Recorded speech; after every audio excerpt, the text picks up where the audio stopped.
What's up, everybody? It's Monts Cage Radio. Tattoo Palace Fights Aftermath. Absolutely fantastic show last night. I was out there all night. We went to the wee hours of the morning.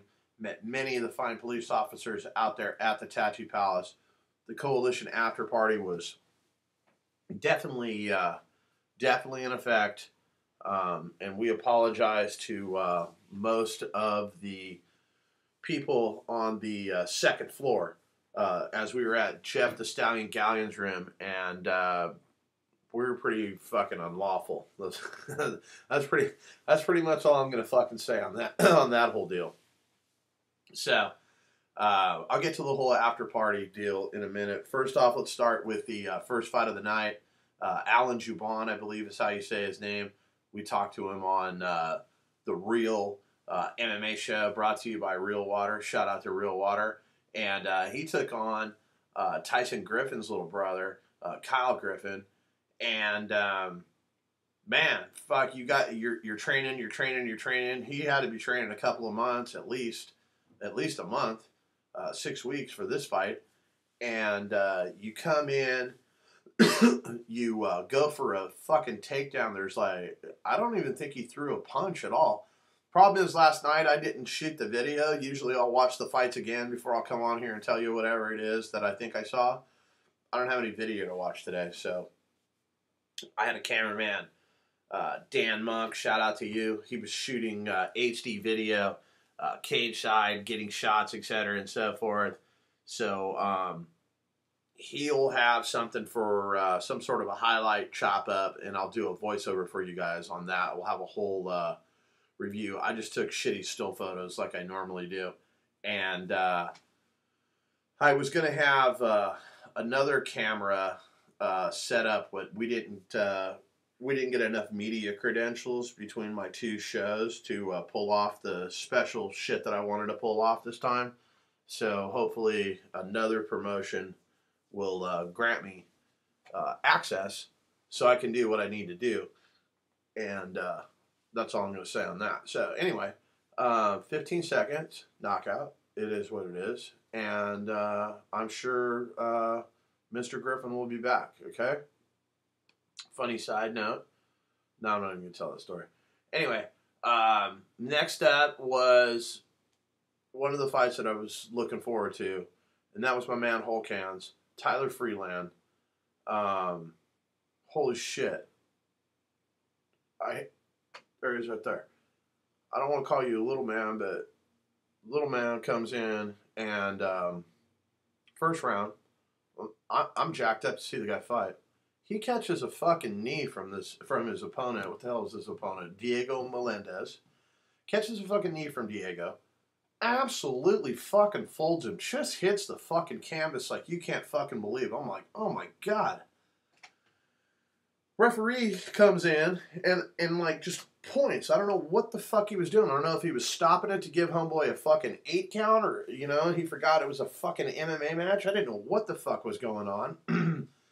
That little split second, excuse me, that little split second gave Tyler enough time to get up and just start dropping fucking bombs. And that's what the fuck happened. So, first round, definitely not in Tyler's favor. We give that one to Diego, but Tyler came out and he was cut, etc. and so forth, but he just kept swinging for the fences. He kept taking Diego down. Diego had absolutely fucking no answers for Tyler's takedowns, and pretty much Tyler's strong as fuck. Okay, and I don't even know how much weight. I forgot what he told me, how much weight he cut, but I don't know if he could make 35s. If he made 35s, oh my God, it would be ridiculous.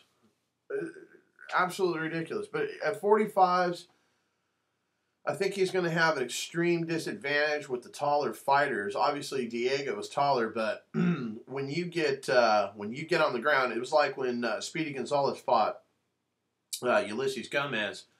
Gomez was so much taller that when Ulysses would put his feet up to keep him off, Gomez could still deliver the blows.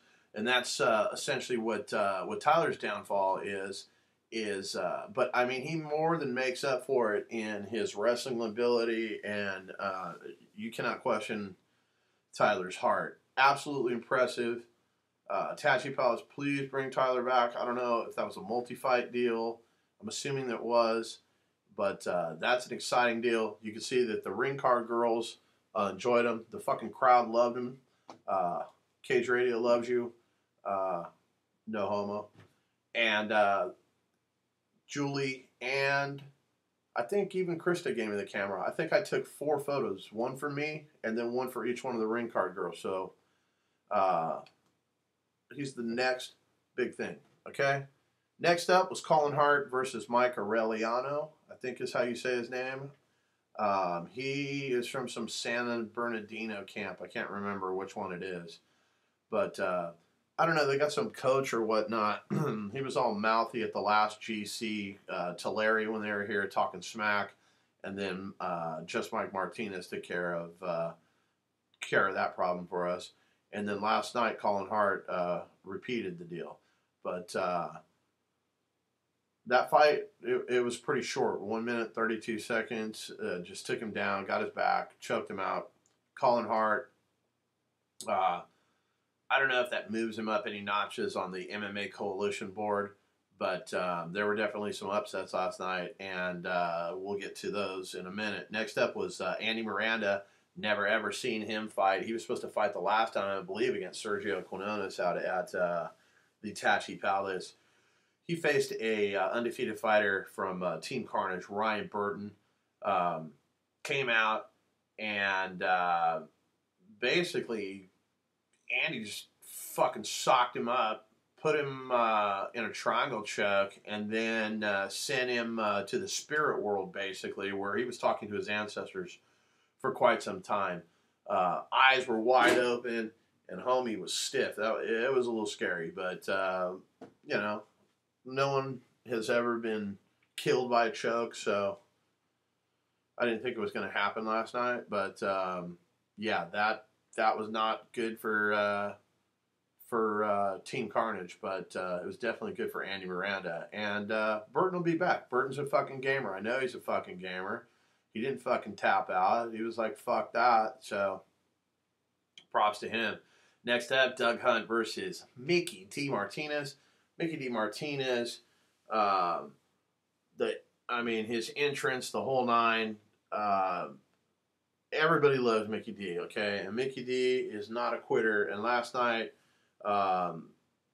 Big Sean McCarthy just thought that Mickey D had too much, stopped it in the first round at 4:27.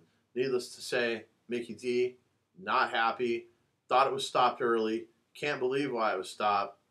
He was bleeding and whatnot. I mean, he was taking a beating from Doug Hunt.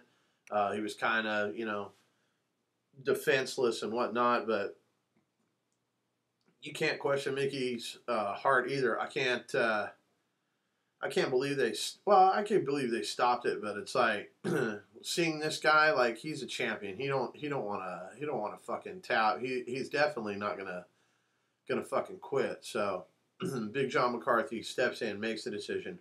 4:27. Mickey D will definitely be back. I believe he drops to 7-3. I'm not sure. I believe that's the case. I forgot to write that down. Anyway, all right. Fabricio Camoes versus Steve Lopez. I didn't know too much about either one of these guys. I was looking forward to this fight. Jesus, Fabricio Camoes came out and a nice head kick puts Lopez on his ass. Immediately follows up with some ground and pound, and that's all she wrote. Now, Steve Lopez was definitely. I'm not saying he wasn't rocked, but I don't think that one. I mean, I'm going to tell you for sure that I think that one might have been stopped a little bit early. I think 23 seconds into the first round with two guys of their caliber, I don't know. Whatever. That was that. Next up, it was the absolute motherfucking fight I was waiting for. That was my boy, the motherfucking Fallen Angel, who face John Gunderson, and I need to fix our website because James didn't put the correct his correct record up. He now moves to 16-4-1. But yeah, the Fallen Angel absolutely put on a fucking clinic last night. Anyone that tells you fucking otherwise is a fucking hater. Okay, Tachi Palace. I know the Fallen Angel is very outspoken, etc., and so forth. Explain to me why he doesn't get a title shot. Tell me why the Fallen Angel doesn't get a title shot after last night. Belt's vacant. No one's got the belt, right? Gabe gave it away. If Gabe comes back to the Tattoo Palace, he's going 45s allegedly. All right. Ooh, Gabe versus Godzilla versus Hulk Hands. I already like the poster. Ooh, that would be a sick poster. Probably too much competition for Hulk Hands right at the moment. But it's just a thought in my head. Because I can already hear Jeremy saying, bro, the commission won't approve that, bro. Come on, bro. So, calm down. I fucking know that project. I'm just saying the fucking poster would be epic. Anyway, Fallen Angel. Oh my God, last night. I'm telling you, Gunderson's best punch, the most damage that he did to Dominic the Fallen Angel Robinson was the day before at fucking weigh-ins with the two-hand fucking shove that he almost fucking hit my boy in his Adam's apple and shit. Hit him right in the upper chest and whatnot. Some chicken shit bullshit. Then, after Dominic whoops that ass, Gunderson's running around last night talking about, oh, I got the flu, I was sick, I was this, that, and the other thing. I didn't see it on the underground, but allegedly, Mike Martinez says that Gunderson was up on the underground this morning talking about, oh, I had the flu, didn't give the Fallen Angel props, so I need to go look at that shit. All I know is when I was leaving the Tattoo Palace this morning, Gunderson was in the elevator with me, and he didn't have a fucking word to say. Not that I was looking to say anything to him, because I wasn't about to get loose with Gunderson. I'm pretty positive that he would have fucking smashed me. Like, he would immediately been back on a winning streak if I would have got loose on him in the elevator. So, that was definitely something that was not going down. But I was so fucking impressed with the Fallen Angel last night. I know that Reed Harris was there and whatnot.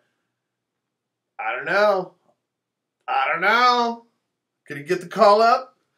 Is he going to say, I'm going to the UFC, Mods?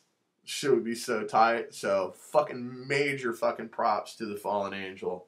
And fuck all you haters that are always hating on my boy. I don't understand why you're always hating on my boy. Always hating on my boy. Thinking I'm a homer. Well, I am a fucking homer. 510, O-Town, Raiders, my boy, the Fallen motherfucking Angel. Dude, I met the Fallen Angel on MySpace and shit. I met him on MySpace and brought him on my show, and we've been friends ever since. I dig real people. I hate fucking fake people. And the Fallen Angel is fucking real.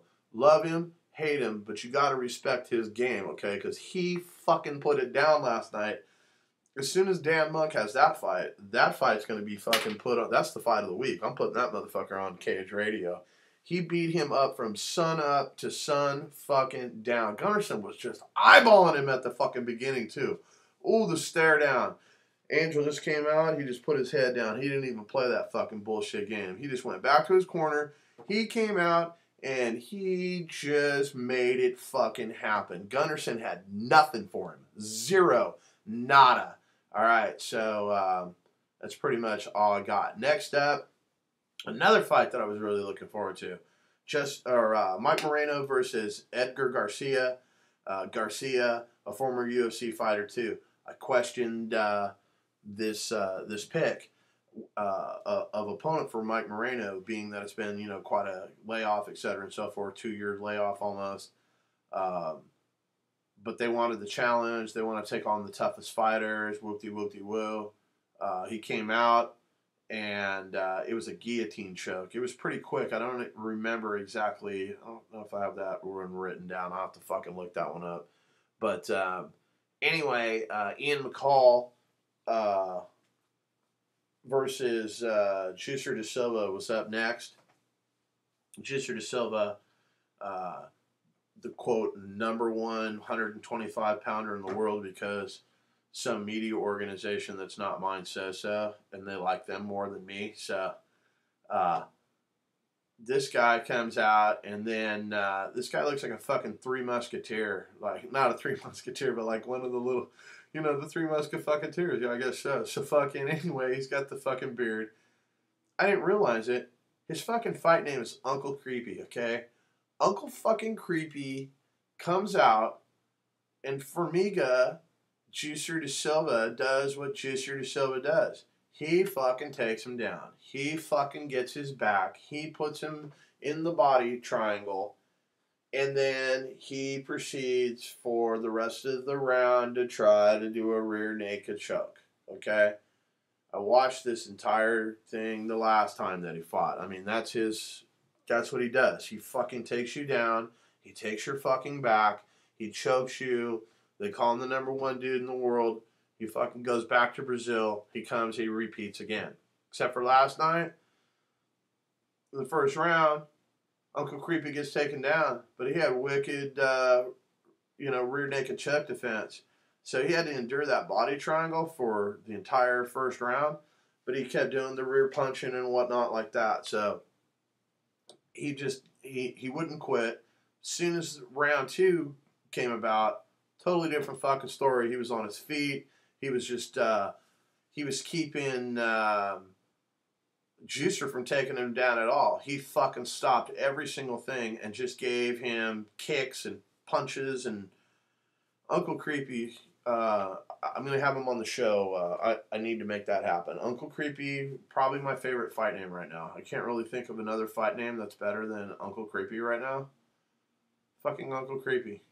I really dug that one. Alright, so, I don't know what the hell happened here. Where was I? Okay, oh yeah, Daryl Montague versus Ulysses Gomez. That's what I was looking for. This fight, Ulysses Gomez is the champ. Both guys finally made weight. They didn't make weight. Ulysses didn't make weight the first deal. It was like a pound over or something. Anyway, they both make weight. Championship bout. Montague comes out, and this guy did not take a step backwards the entire fight. He went at Ulysses Gomez for 5 rounds and gave Ulysses everything that Ulysses wanted. It just put on a clinic. There was really, it was a Muay Thai fight. It didn't really go to the ground. It was just, it was Montague just basically stalking Ulysses Gomez. And once Gomez's eye was cut, he really couldn't see. He was wiping it the entire first round. I know the project is super close with him. And I mean, what you guys have to understand out there, and I mean, I'm sure you guys have friends that are fighters, but as you interview and interact and you become friends with these guys, they become like a part of you loses in the deal. So I know that the project's a big fan, and he's really good friends with Ulysses. So I kept peeking over to see David Balea and the project, and it was just tough for those guys. So even Nick Sierra, they were wincing, and it was tough. So Daryl Montague just came out. I'm telling you, Daryl Montague's kicks, absolutely unbelievable. I can still hear him ringing in my fucking head, okay? As Chris from FU News pointed out, he's like, look at the calluses on this guy's knee. He looks like he has just been like kneeing fucking concrete walls all fucking day long. So that's pretty much what he did. He dropped knees and kicks and punches. It was a stand-up stocking match. He absolutely took it to Ulysses. I scored it all 5 rounds. I believe all the judges, I don't know if I think they did. All the judges scored it 45 to 50. And I mean, I'm not going to tell you that I'm not pulling for Ulysses, because I was, but I mean, I'm a big fan of the Mongoose too, just for his attitude when he came on the show and whatnot, and how he respects all these guys.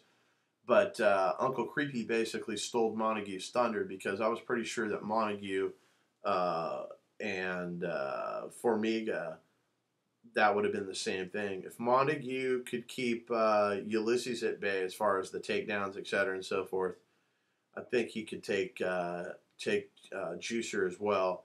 But what the fuck do I know? I'm just a local MMA guy.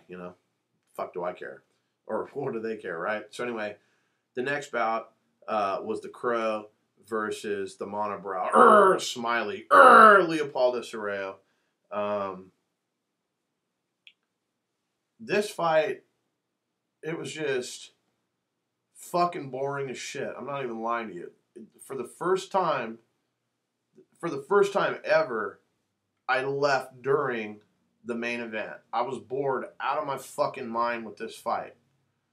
This fight was just, the fans were booing. I swear to God, when I was leaving, I thought there was a fire because like everybody was fucking leaving. The building was just fucking emptying. The Northwest Fight Scene magazine says to me, "Hey, Mott's, tell us who won." And they bun out in like the second round. And I'm like, fuck, man. So I sit there for a whole nother round and I think to myself, well, what the fuck am I doing here? Why am I sitting here enduring this bullshit? And I tell fucking James, "Hey, man, I'm out of here. Tell me who won." So I boned out. I talked to the Fallen Angel during the last couple of rounds of that fight, and I was out. I was back to the hotel room. I got my pictures done. James sent over the story, and I tossed all that stuff up on the website. And then Northwest Fight Scene, MMA KO, Team Carnage, various other parties throughout the night just joined us on a mobile rager.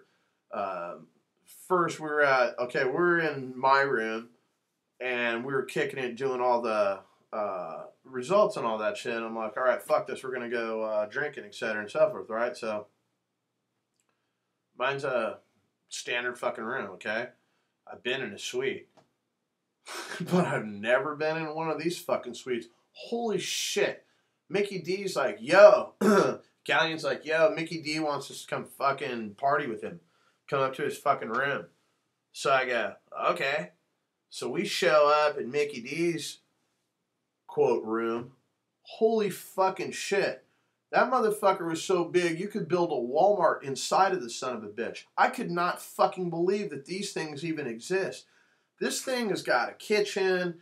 It's got a fucking stairway. It's got a gigantic fucking living room that's basically probably like 2 sizes bigger than my fucking hotel room downstairs. Absolutely epic. Fucking loft, bed. Fucking unbelievable. I have no idea. I think they're like $1,000 a night for these fucking rooms. Unfucking believable. I have no idea. Shit, I thought I was fucking balling when they gave me that fucking suite when I did the first Tattoo Palace show. Holy shit. I thought the project cared about me. He didn't give me no room like that. Oh my God. So,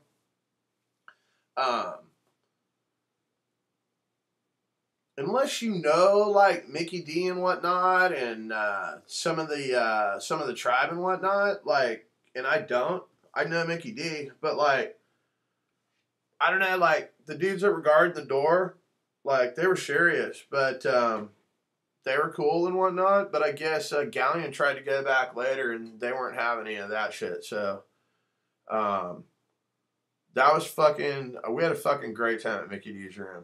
All right, that's all I'm fucking saying. That was the most epic fucking thing I've ever seen. So I'm out of beer, and that's a fucking problem. So I fucking start moseying back down towards the beer, because we had a coalition stash of fucking beer on the second floor, and I went to retrieve some of these magical items.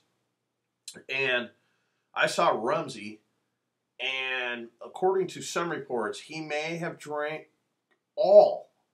I don't know if it's true, but he may have have had all of the all of the wild turkey in the entire casino on all of the levels. He may have drank it all. So I don't know if that's the story, but the way he was walking through the hotel later that night talking fucking crazy shit to me, I'm going to have to fucking vote yes. So that was super fucking funny. And I had a great time. We fucking just drank and fucking drank some more. Then I was in the, I don't even know how it happened. We were in the fucking elevator, and then this fucking big dude's like, hey man, you sound familiar. I know you from the fucking internet. This dude's like totally fucking with me. It's fucking Bruce from fucking Real Water. So I get to fucking meet Bruce from fucking Real Water, who sponsors the Real MMA show that goes down Tuesday nights. And Tuesday night, don't forget to tune in. Christian Printup will be on the show with me to release special information. I don't think he didn't call Sheer Dog, and he didn't fucking call MMA Junkie. He called Mott's, okay? Because I'm the fucking local guy that gets the news out to the people. So props to you, my man, for showing me mad love there. You know, it ain't easy. I don't get a lot of it anymore around here, but that's a whole nother note. So anyway, we get in the elevator. I fucking meet Bruce. We go to Galleon's room, where we are fucking loud, well past the 3:30, 4 o'clock mark, and I got to meet a lot of the police. So shout out to all the police for doing whatever you did. I don't know if people went to jail and whatnot, but I Jedi mind tricked them when I went outside. I am not the drunk you were looking for. I am not the drunk you were looking for. And it worked. I just walked right past all of them.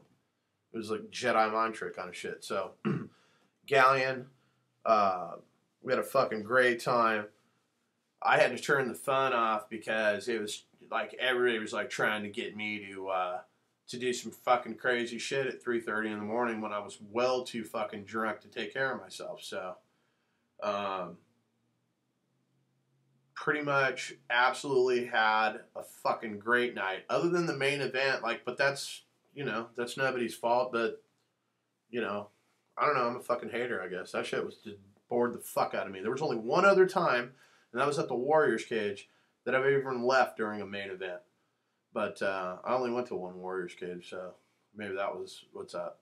So anyway, tomorrow I will hit the road. Are you fucking kidding me? I've gone 7 minutes just talking shit. It's fucking unbelievable. I had no idea. I wasn't even watching the numbers. Tomorrow I've traveled to Soboba Casino in Gladiator Challenge. Dan the B7 versus the legendary Cal Worsham. It is fucking going down in Soboba. I will be there. Dan HD Monk. I think that could be his new name. So he's Dan HD Monk. He will have the camera, and we don't even care. I got full-on Gore-Tex. The shit's outside. Could rain on us. I have no idea, but fuck the dumb shit. I'm going. So Josh from Vanquish Sports will also join me, and I think Chris from FU News, he says he's going, so hopefully we will see him there as well. And I will have a complete report, fights, etc., and so forth. We're going to figure out what the streaming capabilities are at the casino, and then I'm going to start working on some of that. I've got some major plans and whatnot that, again, I can't release because of some of the haters and some of you cock blockers. So there's no show tomorrow night as far as the Not So Happy Hour due to the fact that I will be on the road, and Chris from FU News 2 will be on the road. We will have a show the following week. Hopefully we can get Uncle Creepy on. I think he's in San Clemente, California, so I don't think it's going to be a big deal to talk to him on a Sunday night. But I want to talk to fucking Uncle Creepy. The Coalition MMA rankings will be released, etc., and so forth. I worked on, I already moved Ulysses where he needed to be, and the Mongoose and Juicer. Juicer was number 3 anyway, so he got bumped down a little bit too. Not too much, but that's pretty much all I got on this episode. Like I said, I just wanted to recap the fights. Thought it was a fucking great night of fights. Thought the main event sucked. So did a lot of people. But that's just my personal opinion, and fucking what does that matter, right? I'm not like Sheer Dog or MMA Junkie or Pro MMA Now, whoever the fuck that is. But yeah. Anyway, I am Mots from Cage fucking Radio. And for everybody at the show, that would be me. Good night now!